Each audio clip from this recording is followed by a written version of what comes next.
Hello, this is Mark Wildman of Wildman Athletica, and today we are going to open a box from Odinson Archery. Usually on this channel we talk about kettlebells and heavy club swinging, and we also talk a lot about why those movements are important for humans to do. We're going to branch out and we're going to talk about a couple of other things just because they're fun.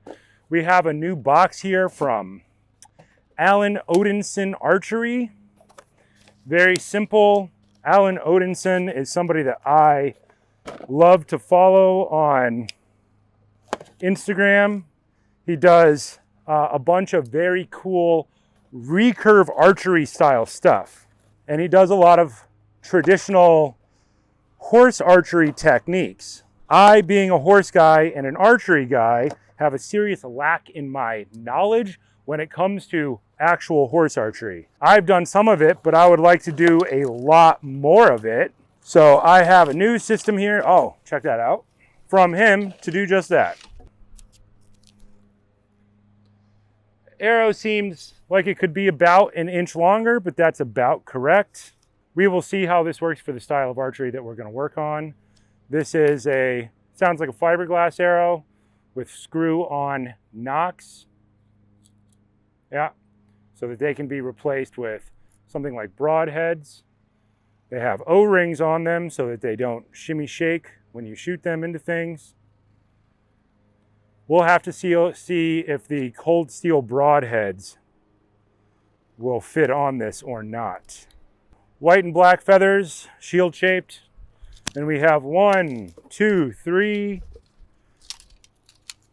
4, 5, 6 arrows. And here is the bow. Awesome.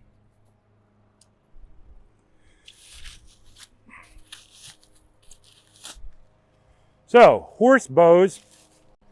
Horse bows are short because they're meant to be done while riding a horse, and you need to be able to move it around your horse's head and be able to shoot behind you without interfering with your horse's movement.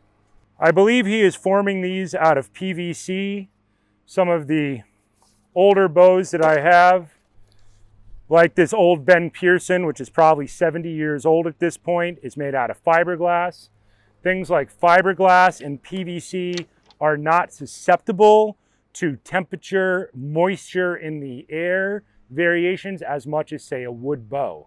A wood bow is very susceptible to the humidity in the air and the temperature for their effectiveness. And this is my previous horse bow.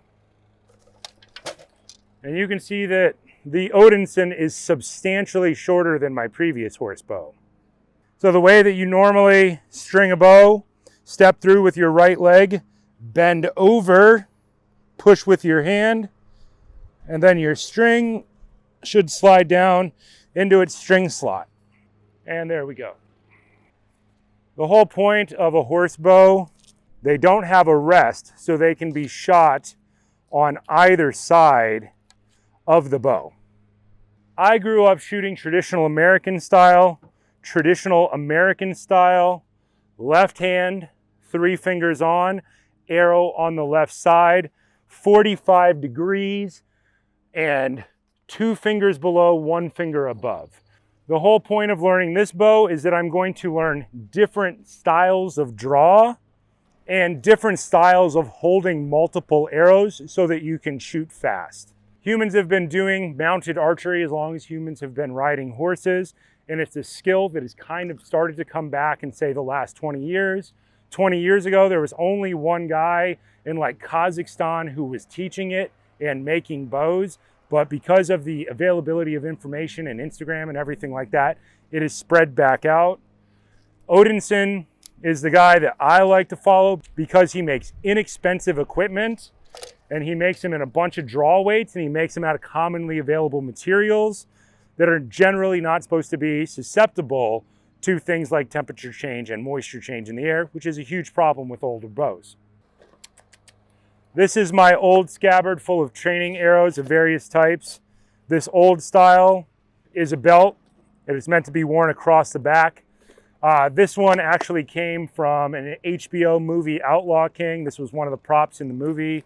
And you should have a bunch of arrows. 6 is what came with this set, but you should have a lot. You should have 24 to 100 arrows. The more arrows you have, the less times you have to walk down range to retrieve arrows, the more training you can get in the least amount of time. Eventually you'll have really cool arrows like these handmade wood arrows, but in the interest of time, cheap training arrows will help you learn a lot about technique in a short period of time. These are incredibly affordable if you want to get into archery and you want to get into things like speed archery or archery for martial arts. This is the way to go. These bows are incredibly cheap. I think that they're in the $100 range or even cheaper than that. It's very hard to get into archery for less than $100. This is how you're going to pull it off.